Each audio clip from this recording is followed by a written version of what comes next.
Lettre 617 à Madame Gisella, le 31 juillet 1916, à Vienne. Chère Madame, je me relève aujourd'hui d'une fièvre de 2 jours due à la grippe, mais je ne veux pas vous laisser attendre ma réponse. Ne vous étonnez donc pas si mon écriture est encore assez chancelante. Je craignais de devoir vous conseiller, mais non. Vous me demandez seulement de répondre à une question. Est-il juste de votre part de vouloir attendre le retour de votre fille? Peut-être puis-je encore porter un jugement là-dessus. Il ne s'agit pas de dire si c'est juste ou non, mais d'interpréter et de traduire ce que cela veut dire. Peut-être avez-vous raison, mais il me semble tout de même indubitable que cette proposition veut dire non. Pensez-vous donc attendre 6 ou 9 mois de plus, après avoir déjà attendu tant d'années? Et attendre quoi? Cette même fille qui s'est déjà interposée une fois entre vous deux et qui le refera immédiatement, autant par sa propre volonté que par votre consentement à tous deux. S'agit-il d'autre chose que de cacher le non derrière un report qui conduira peut-être à une nouvelle motivation du non? Je ne méconnais pas le fait que vous continuez simplement à jouer un rôle que l'autre partie a longtemps joué contre vous pour votre douleur et qu'une telle revanche est psychologiquement pleinement justifiée. Vraiment, si vous êtes tous deux encore tellement proches du non, je ne sais pas si le refus n'est pas l'attitude juste de votre part. Vous devez simplement savoir ce qu'est un refus. Après m'être abstenue pendant de longues années, je me suis enfin aventurée à donner un conseil à notre amie, parce que j'ai cru m'être forgé entre-temps la conviction que rien d'autre n'était possible, et parce que, d'une façon générale, j'ai été amenée à croire à la fin prochaine de toute chose, entre autres la jeunesse. Maintenant, je suis effrayée et je voudrais n'avoir rien conseillé du tout. Non par lâcheté, en raison de la responsabilité, mais parce que je me sens hésitant et naturellement bien trop engagé pour pouvoir juger en toute certitude de ce qui serait le mieux. Le destin a noué là, avec Elma, un nœud qu'une personne extérieure aura du mal à dénouer. Mais votre sentiment doit avoir plus de valeur que nos spéculations. Alors, pardonnez-moi mon indécision. En cordiale amitié, votre Freud. 623. Budapest, le 17 octobre 1916, le soir, 11h15. Cher monsieur le professeur, je n'ai pas trouvé le temps d'écrire jusqu'à cette heure car, au lieu de mon ancienne chambre spacieuse, j'ai été logé dans une chambre sombre et inconfortable, et ce n'est que cet après-midi que j'ai pu me réinstaller dans ma pièce habituelle.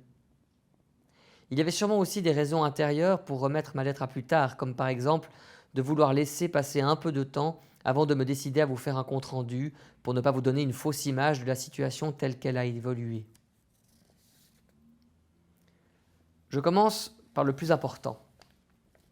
La première rencontre avec Gisela fut plutôt froide en ce qui me concerne. Mais l'après-midi et le soir, nous avons fait une promenade dans la région même qui avait été le théâtre de notre union en 1900. Et là, je me suis réchauffé, ou plus exactement, une soudaine explosion de sentiments s'est produite avec demande en mariage, projet d'avenir, etc. Le jour suivant, de la même manière, d'abord la résistance, puis le dégel. Le coït, s'il est vrai, ne fut pas satisfaisant, à cause d'une gêne locale, herpès du pénis. Mais cette fois, l'épuisement habituel après les rapports ne se manifesta pas. La respiration nasale est presque toujours complètement libre, comme elle ne l'a pas été depuis des temps immémoriaux. Je me soustrais assez bien aux velléités hypocondriaques grâce à l'interprétation narcissique. De temps en temps, je tâte encore ma thyroïde et je contemple mon exophthalmie.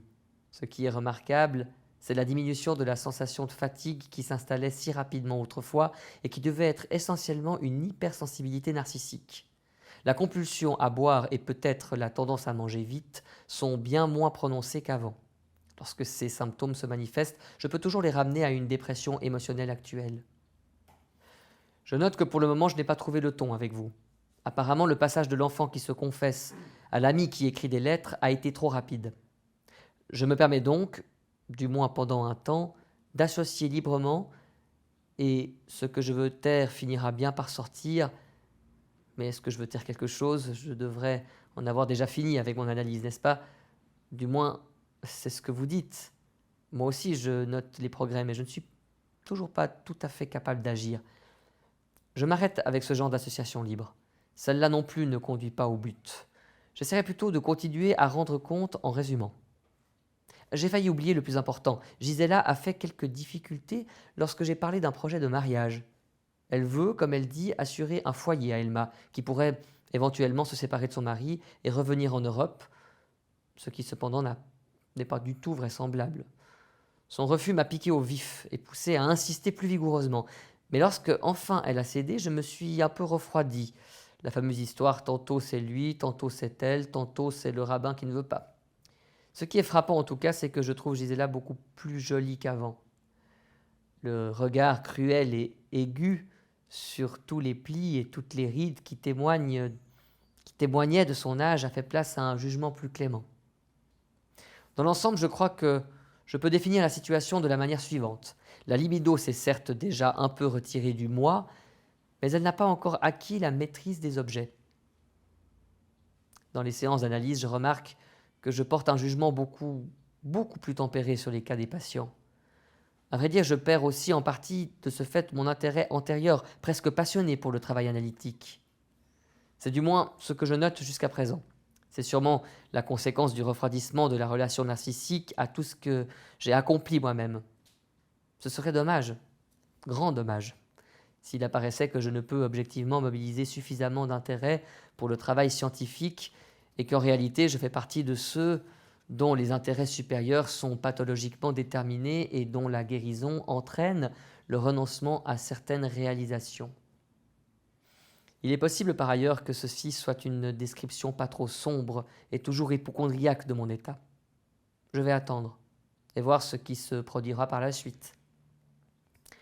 J'interromps là ma lettre et je la reprendrai prochainement, peut-être dans de meilleures dispositions. Lettre de Ferenczi numéro 624. Budapest, lundi le 23 octobre 1916, la nuit. Cher monsieur le professeur, je regrette d'avoir envoyé ma lettre hier. Chaque jour apporte quelque chose qui mérite d'être raconté. Mais finalement, je ne peux ni ne dois vous laisser si longtemps sans nouvelles.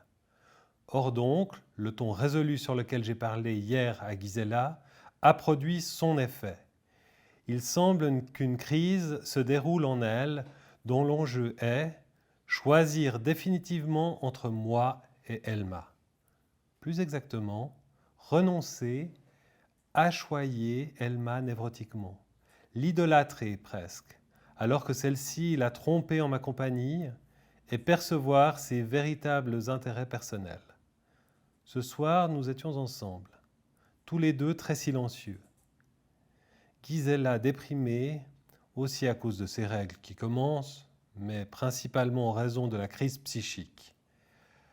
En prenant congé, je lui ai dit qu'elle devrait enfin abandonner son rôle d'affligée et me montrer ouvertement et sincèrement tous les sentiments cachés qui l'agitent depuis des années.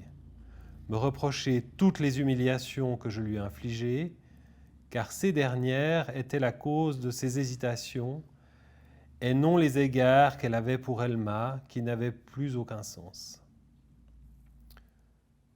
Au lieu de briser les cadeaux que je lui offrais, elle ferait mieux de manifester ouvertement tout le ressentiment qu'elle avait dû ravaler jusqu'à présent. J'espère qu'il ne s'agit chez elle que d'un léger accès névrotique et que cette abréaction suffira. Pour ma part, je constate une joie sincère à l'idée de notre union. Je dois noter encore une chose qui m'a échappé et que j'aurais pu remarquer depuis longtemps. Je ne suis pas seul en cause.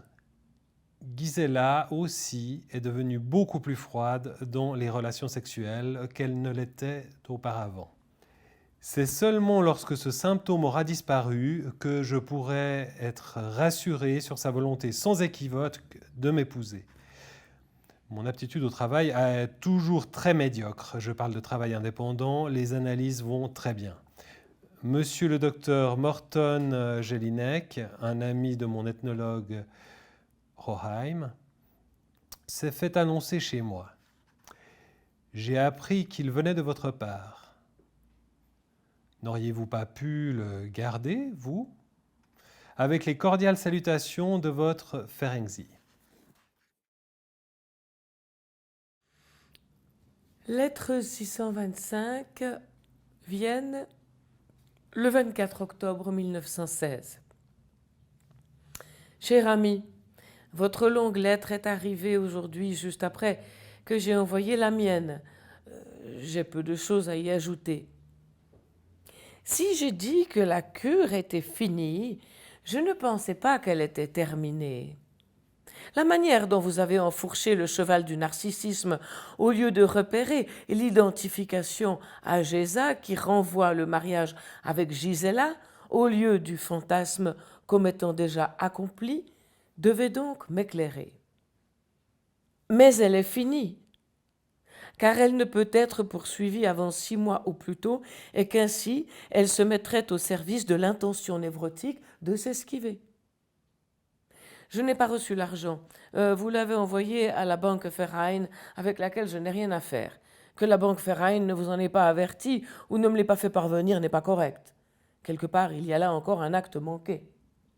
J'ai écrit aujourd'hui à la banque Verein pour qu'on m'envoie la somme chez moi. Et je m'attends à apprendre qu'ils l'ont versée sur un mauvais compte. Je vous en donnerai des nouvelles de toute façon. Sinon, rien de neuf depuis hier.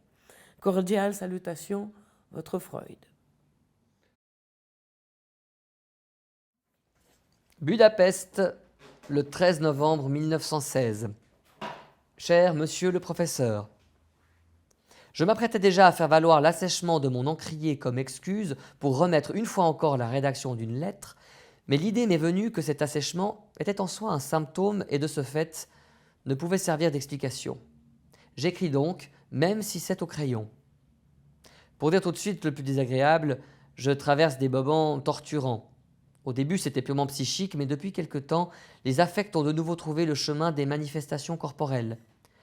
Accentuation des symptômes du bas-dos, 1 ou 2 fois dyspnée nocturne. Vu de l'extérieur, voici la situation. Gisela exerce sa vengeance inconsciente sur moi de la manière suivante. Elle répond à mes propositions de mariage, désormais vraiment sincères, en avançant l'absurde prétexte qu'elle doit d'abord être assurée de l'avenir d'Elma en Amérique et attendre son retour à la maison. Il n'est pas inintéressant de savoir que j'ai réagi en premier lieu par des symptômes et non par de la contrariété, ce qui plaide en faveur de la justesse de vos interprétations. Les symptômes sont donc certainement des satisfactions de compensation. Identification à Géza ?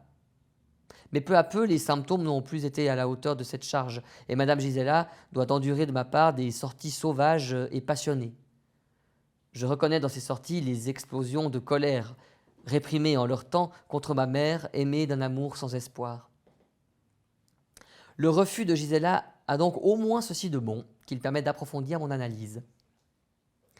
Malheureusement, je profite peu de cette opportunité, ceci est déjà arrangé au chapitre de l'incapacité de travail.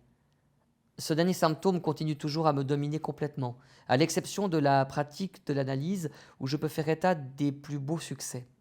Mais cela veut dire n'accomplir que son devoir, et ce convenablement, mais rien de plus, tout comme je travaillais autrefois à l'école. 2 courtes analyses de rêve. Je crache du sang, couleur framboise, ou plutôt couleur griotte, un petit gâteau de sang. Mais ce n'est pas une tuberculose.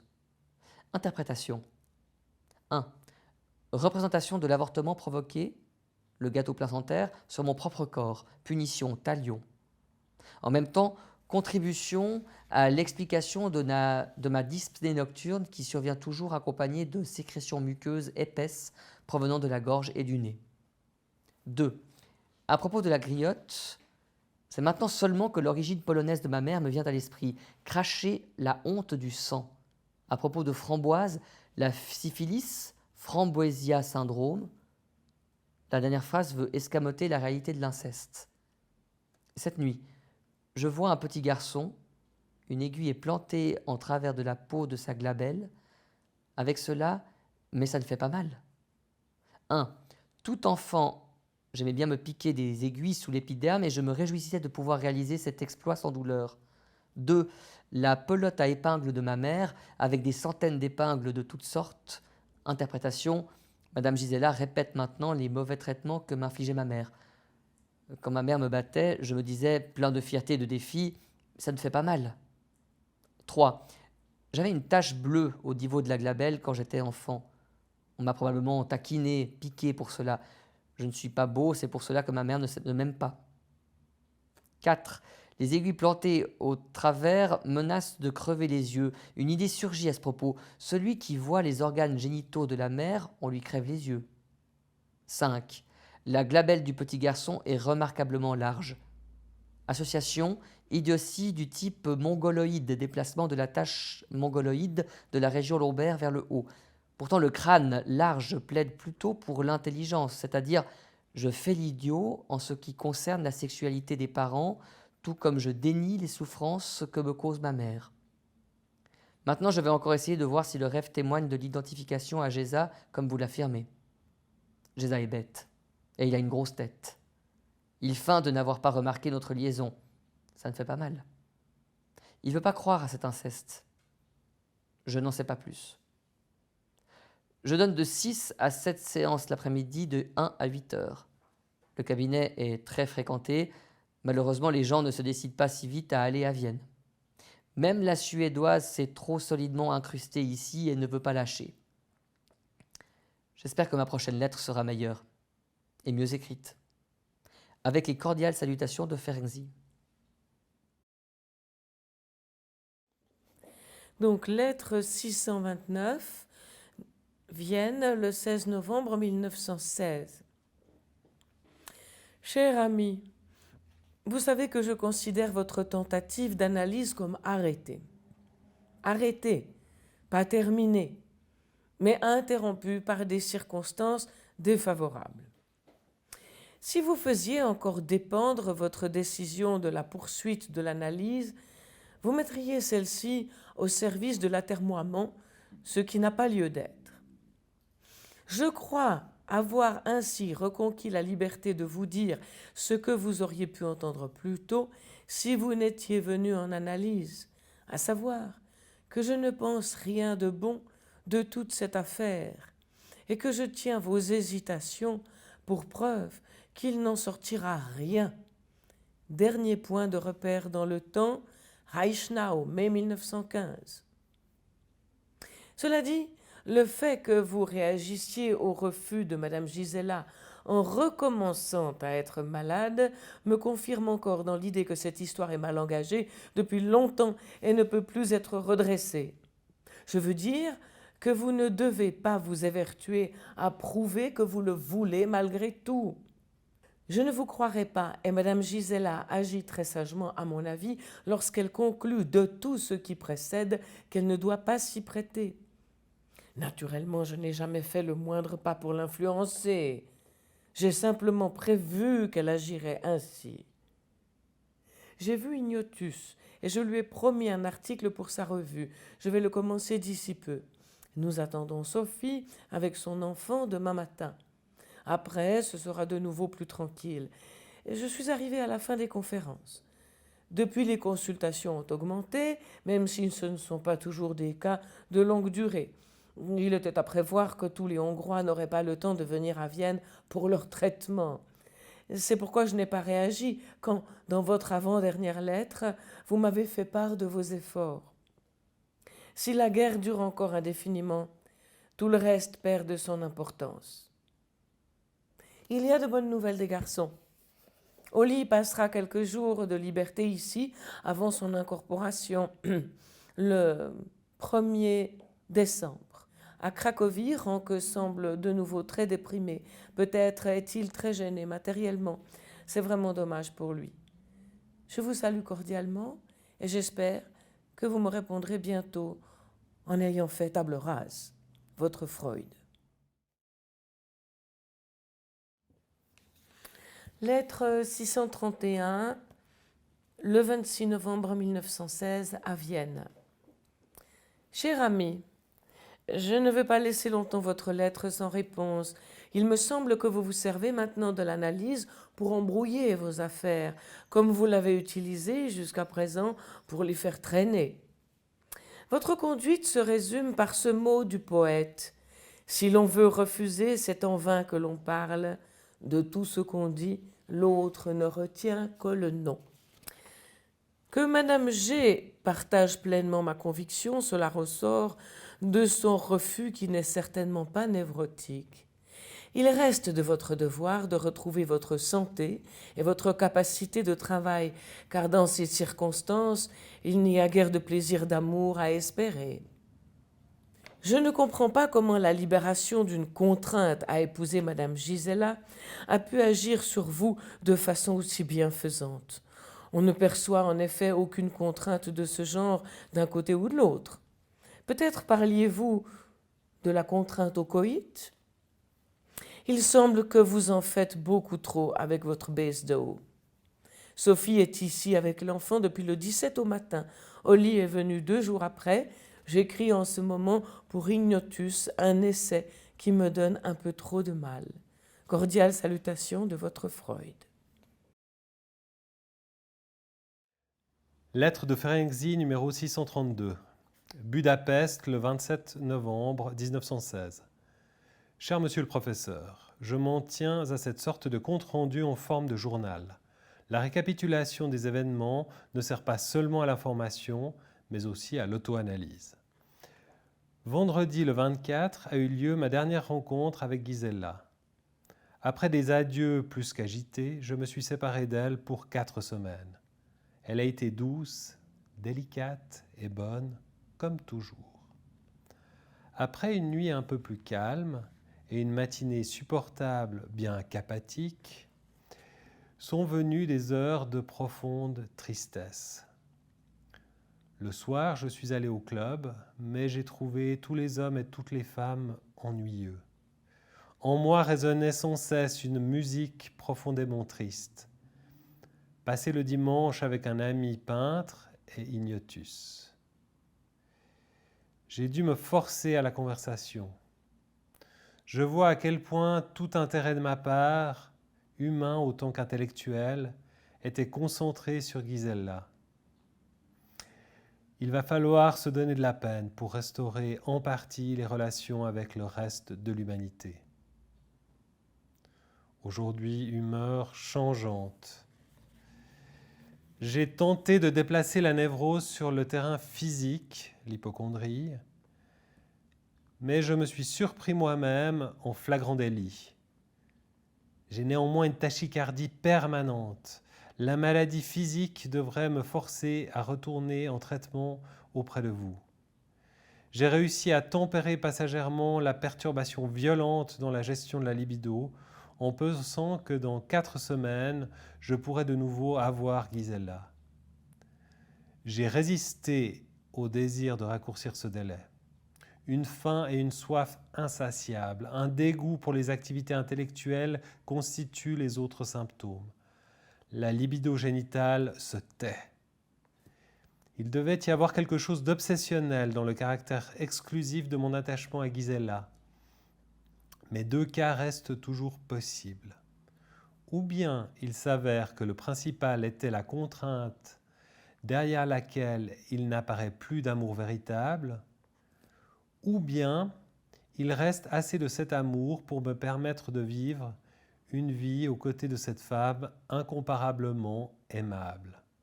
En fin de compte, votre opinion sur notre liaison, certainement juste sur le fond, pourrait bien être exagérée.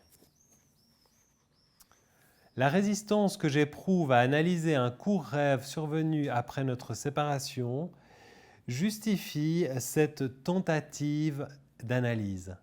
Très confus, je pousse une femme assise sur une chaise.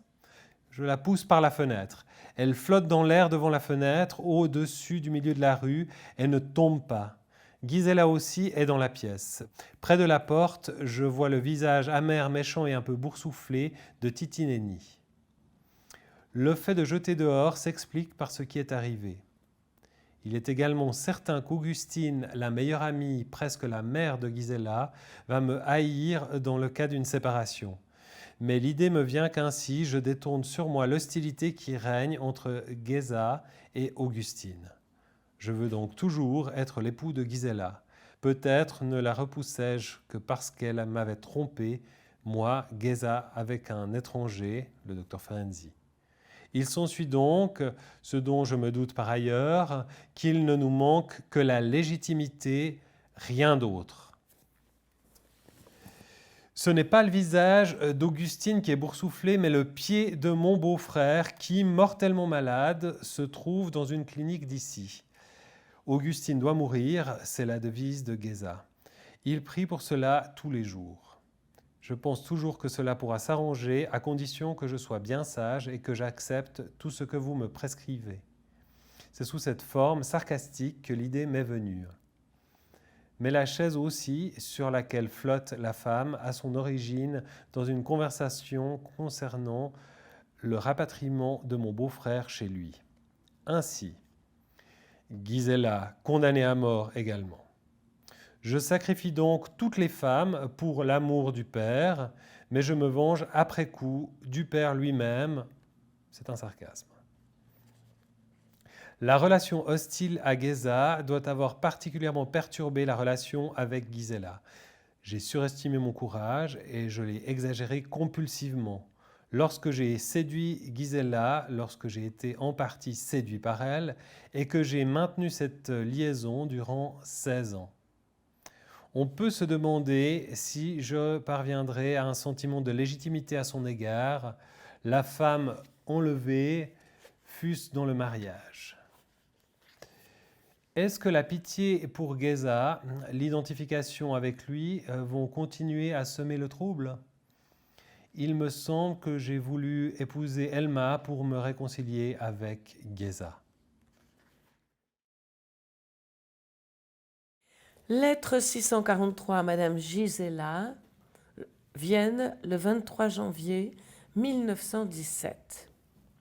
Chère Madame, je vous renvoie la lettre d'Elma dont le contenu m'a naturellement beaucoup touchée et je vous remercie pour votre amabilité. Actuellement, je reçois peu de nouvelles de notre ami.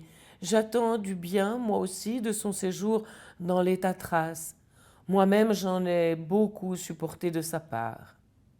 Depuis que je vous connais et que je suis au courant de vos relations, j'ai ardemment souhaité de vous savoir unis. Il n'est pas homme à pouvoir vivre et travailler sans une relation d'appartenance intime avec quelqu'un d'autre. Et où trouverait-il une personne plus excellente que vous ? Bien que moi aussi j'ai eu l'impression que le meilleur moment avait été manqué, j'ai œuvré à la réalisation de ce souhait par les moyens les plus variés, directement et indirectement, dans la relation amicale et par l'analyse, prudemment, afin que mes exhortations ne suscitent pas son opposition, mais en insistant lourdement pour faire valoir mon influence. Je l'ai poussé à se libérer de vous pour qu'il mette à l'épreuve sa capacité à se créer quelque chose d'autre. Et puis, j'ai orienté vers vous quand il est apparu qu'il n'était pas en mesure de se passer de vous et de vous remplacer. J'ai vraiment tout essayé, sans aucun succès. Finalement, il a fallu que je lui déclare brutalement qu'il ne voulait rien de décisif et faisait mauvais usage de l'analyse elle-même pour camoufler son refus. Ce n'est d'ailleurs pas un refus. Il ne veut qu'une chose, ne rien changer, ne rien faire, attendre passivement que quelque chose lui vienne en aide. Et puis est arrivée cette affection stupide, insignifiante, mais indiscutablement organique, la maladie de Basedow, qui lui a permis de se libérer des pièges par où j'espérais l'attraper. Qu'il n'obtienne pas de vous et de la vie plus qu'il n'a obtenu jusqu'à présent m'affecte profondément. Mais je n'y peux rien. En ces temps troublés, je reçois avec des remerciements cordiaux et une sympathie respectueuse votre assurance chaleureuse que vous ne m'abandonnerez pas. Votre tout dévoué Freud.